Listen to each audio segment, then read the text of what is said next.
Dis die helfte van die getuienis. Ek het meningitis gehad, 2,5 jaar oud. Ek was 30 jaar en 30 dae in die hospitaal. Ek het soos 11 lumbar punches gehad. Wie van julle weet wat 'n lumbar punch?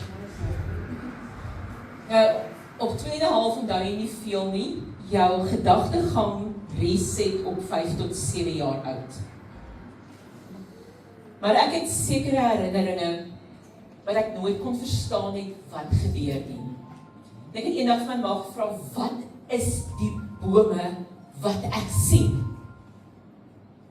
En soos julle nou net gehoor het, het hulle op en af gestap in daai bome in. Jare later het ek dit onthou. Genesing is nie net fisies nie, dit het 'n impak, siekte het 'n impak op jou gees en op jou siel. Nie net op myne gehad nie, maar ook op my ouers se. Maar ek praat uit my eie ervaring uit, so dit was wel net onduidelik. Ek het altyd gevoel ek is vasgekeer, ek kan nie uitkom nie. Ek was 2 weke lank in isolasie. Wat hulle nie by my kon uitkom nie, dis hulle baie geïsoleerde klere aangehad het. Hoe hanteer 'n kind van 2,5 jaar dit? Jare later het daai memories by my teruggekom. En ek het gewonder, wat is dit? Hoekom is ek vasgekeer? Hoekom is ek bang? Hoekom voel ek alleen? Hoekom voel ek maar niemand wil my help nie? Een van die ander memories wat by my gekom het, herinneringe. En hierdie is goed wat ek vir die eerste keer publiek deel. Ek het hierdie goed nog nooit publiek gedeel nie. Dit is nie daar buitekant nie. Een van die herinneringe wat ek kan onthou is waar ek op my maag lê en ek kyk op en ek nou onthou die oomblik as jou herinneringe reset, dis die ouderdom van 5 en 7. Onthou jy dit nie presies soos wat dit gebeur het nie. Jy onthou dit volgens jou interpretasie van emosies. My pa het nog hierdie goed nog nooit gehoor nie. Maar in my gedagtegang lê ek op my maag en ek sien myself as hierdie klein babatjie. En ek kyk op en ek sien my ma en pa buitekant staan, buitekant die deur. En hulle help my nie met die man wat my seer maak nie. Dis goed waarmee ek moes deel. Dis goed waarmee ek moes worstel. En soos wat ek na God toe gegaan het en hom toegelaat het om in my emosies in te kom. Dis van julle wat dieselfde beleef, ek sien hoe die gees van God die herinneringe by julle oopmaak.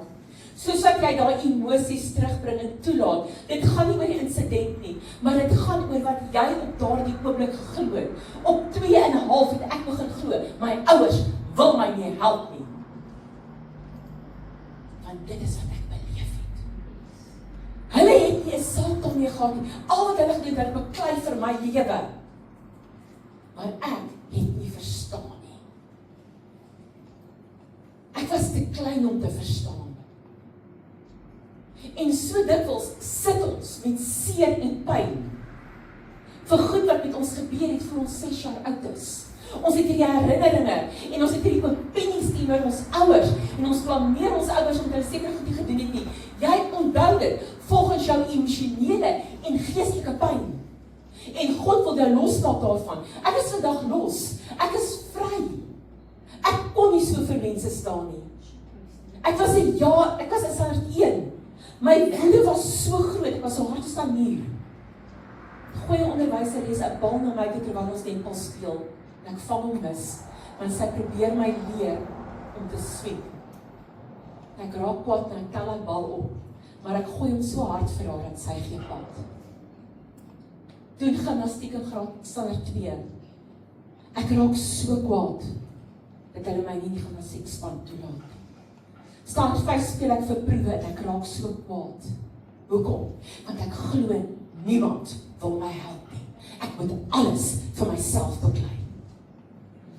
Ek veg met vrees tot die ouderdom van 30. Hoekom?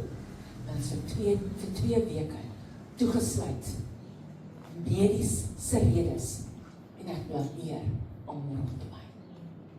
En ek moes daarmee werk, ek moes daarmee deel en ek moet besef, dit is niks met my ouers te doen nie. Dit het niks met hulle te doen nie. En die Here stap met my op pad en hy bring vir my genesing. Eerste keer wat ek hierdie goed publiek aan enigiemand deel. My pa het hierdie goed nog nooit gehoor nie. Ouer, jy sit vandag met seer en pyn. Oor jy 'n kind is los, waar 'n dokter moes doen wat hy wou. En jy weet nie wat hy gedoen het. Jy sit met emosionele pyn, oor goed wat jou ouers gedoen het. Jy het 'n opinie, en as jy vir iemand kan sê, maar dit is nie waar nie. Ek vir jou vandag vra, wat is dit wat jy my worstel? Ja, my pa ken die stories soos wat hy het gesê. Maar ek het 'n ander prentjie in my binneste gehad. En ouers het vandag vir julle sê, jou kind is dalk vir jou kwaad, omdat hulle sê jy het goed gedoen. En jy sê, maar ek kan dit nie onthou nie. Maar dit is nie wat jy verkeerd opgetree het dalk nie. Maar dit is hoe die kind dit onthou. En daai kind is dit sy waarheid. Daar is niks anders wat hulle het nie. Want onder die ouderdom van 6, alles seer wat met die kind gebeur, is direk in hulle gees. En dis so baie van die jong mense vandag sukkel om God te aanbid. Hulle het geespyn. Nie siel nie, nie liggaam nie. Op die ouderdom van 30 breek die Here daai woede vir my. Op die ouderdom van 30 breek hy my vrees. En ek stap vry uit. Ek is vry. Geen verwyte nie. Daar's baie ander herinneringe wat daarna begin opkom en wat my gebeur het onder die ouderdom van 6.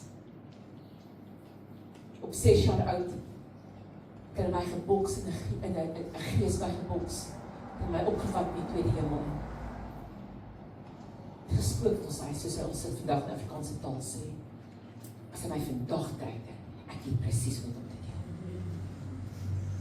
Maar ek vra jou vanoggend, jy sit met herinneringe waar jy jou ouers blameer. Ek is bereid vanoggend om met jou te deel. Om vir jou te bid om vry te kom daarvan. Ek het 10 keer die dood in die oë gekyk voor ek 18 is. 2 van daai kere, vir julle wat medies ken, het ek 4,5 ure konkussie gehad. Elke keer wat jy bang, al 10 keer wat jy dood in die oog kyk, was in my kop. Elke band wat jy teen jou kop kry, sê hulle sal seker hoeveelheid van jou breinselle wat dood is. En al wat ek gesê, Here, het gesê, jy herstel 1000-voudig, Deuteronomium